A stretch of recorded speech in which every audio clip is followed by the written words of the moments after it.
What if I told you some of the most powerful people in Washington are doing everything they can to keep the truth buried?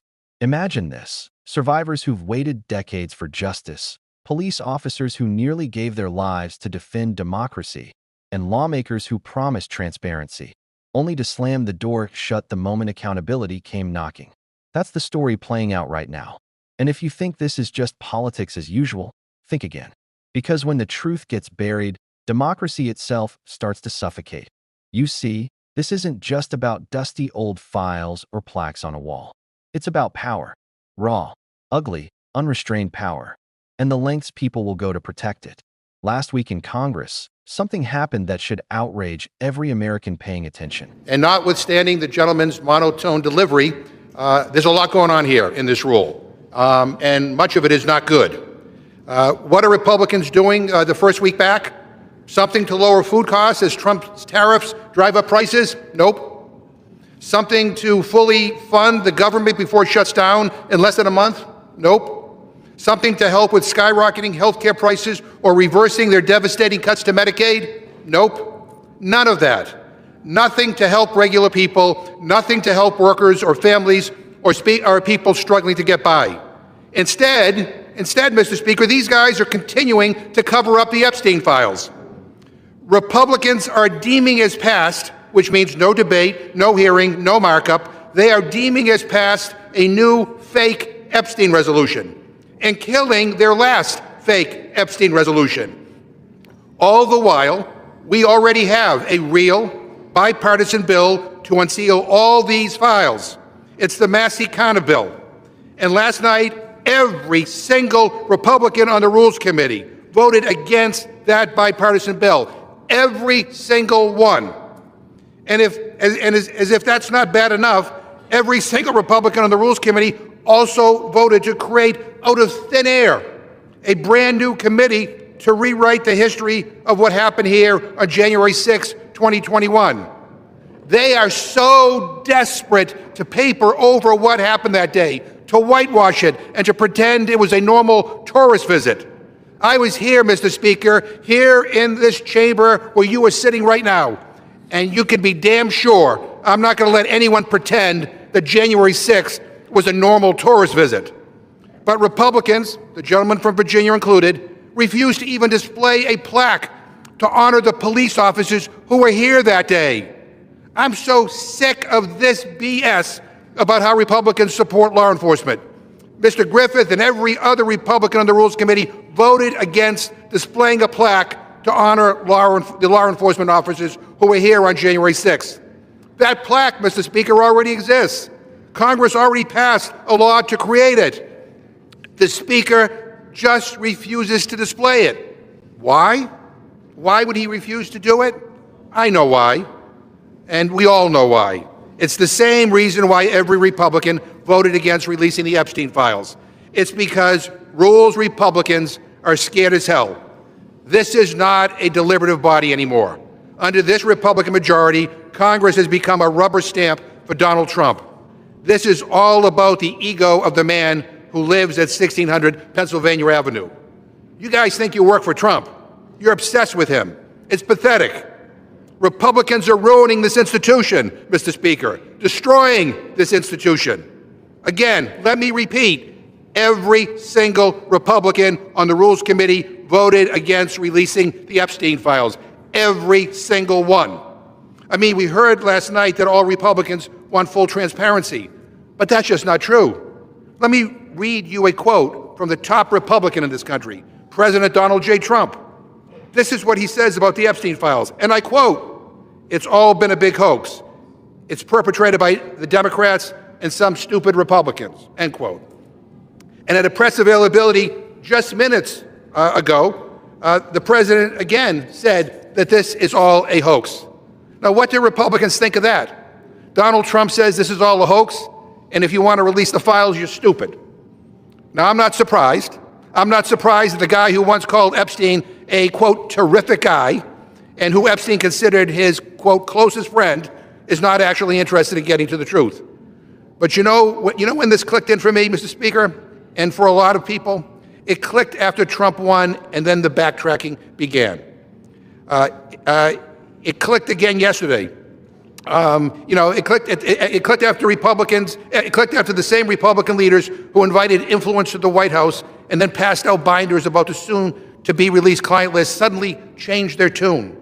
And it clicked again yesterday when phase 2 of the binders came out. More information released that's already been released. 97% of it has already been released. It clicked when the same MAGA politicians who once pledged to release everything suddenly came up with more excuses, more delays, and more stalling tactics. And what is obvious to everyone is that someone is hiding something. And while all this stalling goes on, what happens? Ghislaine Maxwell, Epstein's partner in crime, winds up in a cushy country club prison courtesy of Trump's political appointees. Not a word of outrage from this Republican majority. Not a whisper of accountability. Just silence. Now, let's not pretend that this is complicated. It's pretty obvious what's going on. The Trump administration has the power to release the Epstein files today. They could redact names to protect victims and survivors and deliver the truth. But they refuse. And there's a simple through line to all of this, Mr. Speaker. We all know why Republicans are doing this with the Epstein files.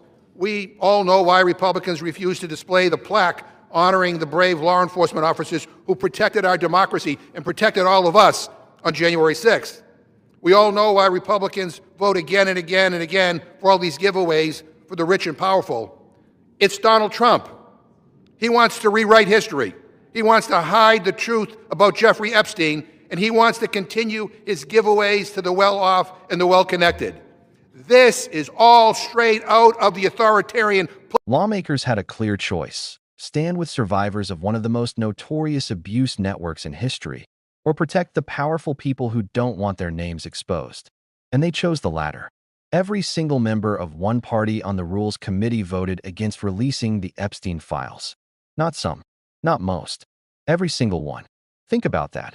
Now, to make things worse, instead of passing the real bipartisan bill already written and ready to go, they pushed fake resolutions. Procedural tricks designed not to reveal the truth, but to bury it deeper.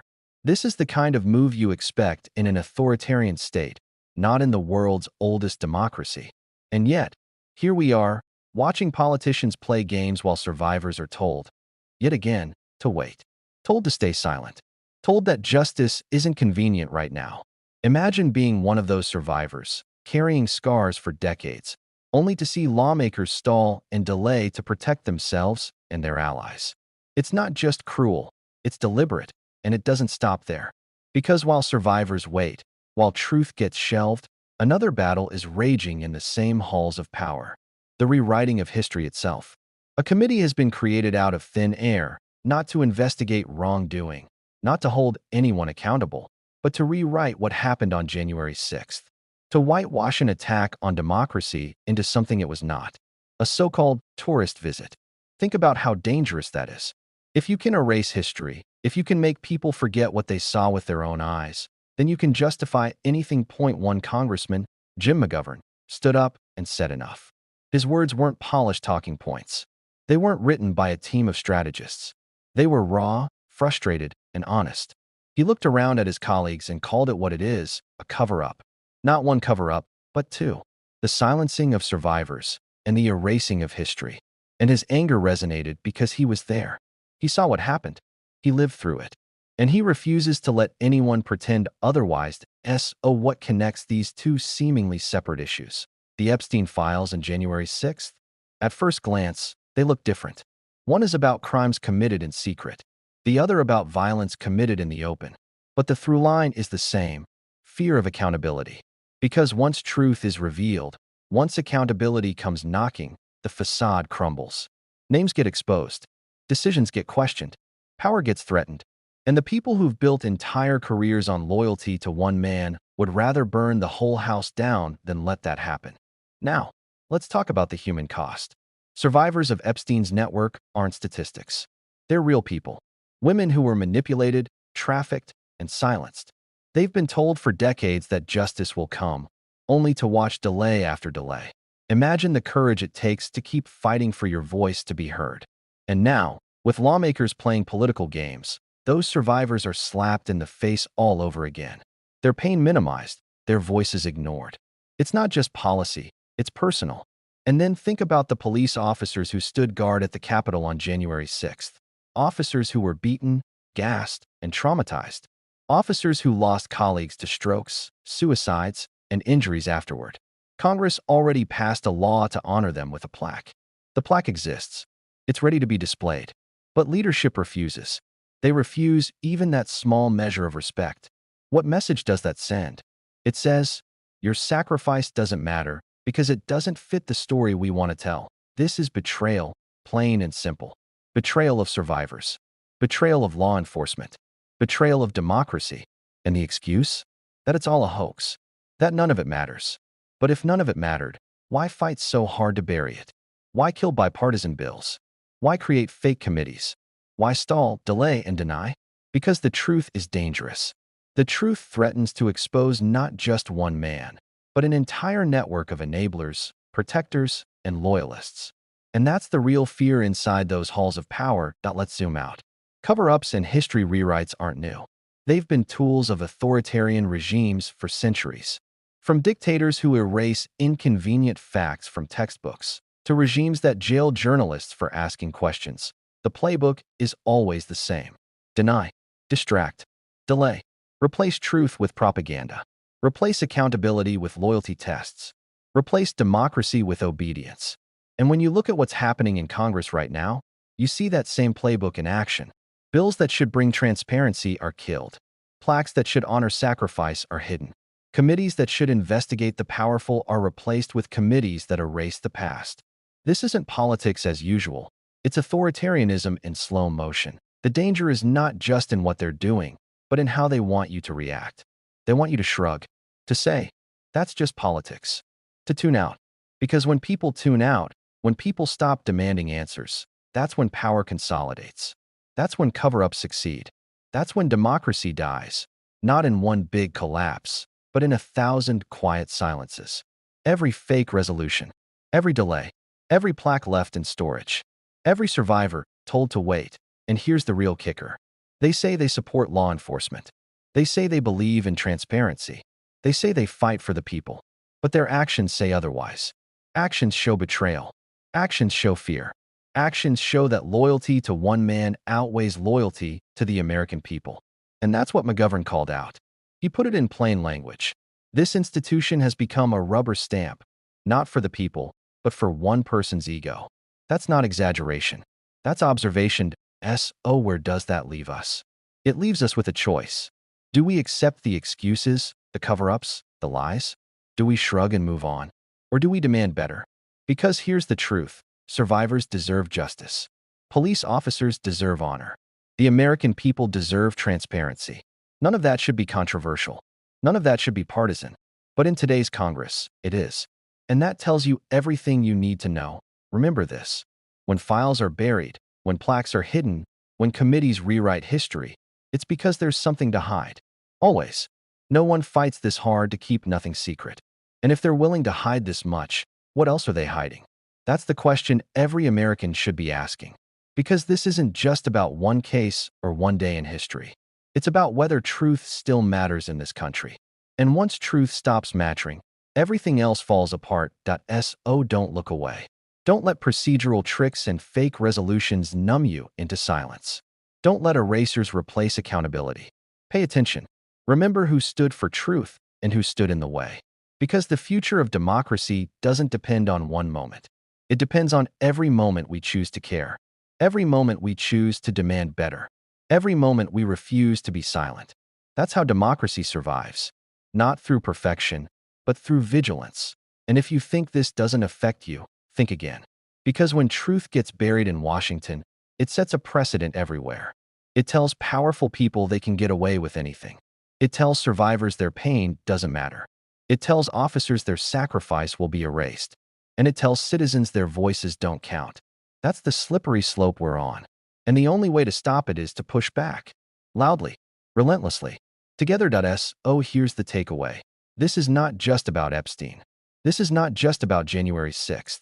This is about whether democracy means anything at all. And if we want it to survive, then we can't let cover-ups win. We can't let lies replace truth. We can't let loyalty to one man outweigh loyalty to the people. That's the line in the sand. And every American has to decide which side they're on. If they're hiding this much, it's because there's something to hide. That's not speculation. That's common sense. And the only antidote to secrecy is sunlight. The only answer to lies is truth. And the only way to get it is to demand it. So demand it. Because once democracy is gone, it doesn't come back. Not easily. Not quickly. And sometimes, not at all. If you've made it this far, you already know how important this is. And if you care about keeping the pressure on, making sure the truth doesn't stay buried, then do one simple thing. Subscribe to this channel, hit the like button, and share this video. Because the more people pay attention, the harder it is for them to get away with it. And together, maybe, just maybe, we can make sure the truth sees the light of day.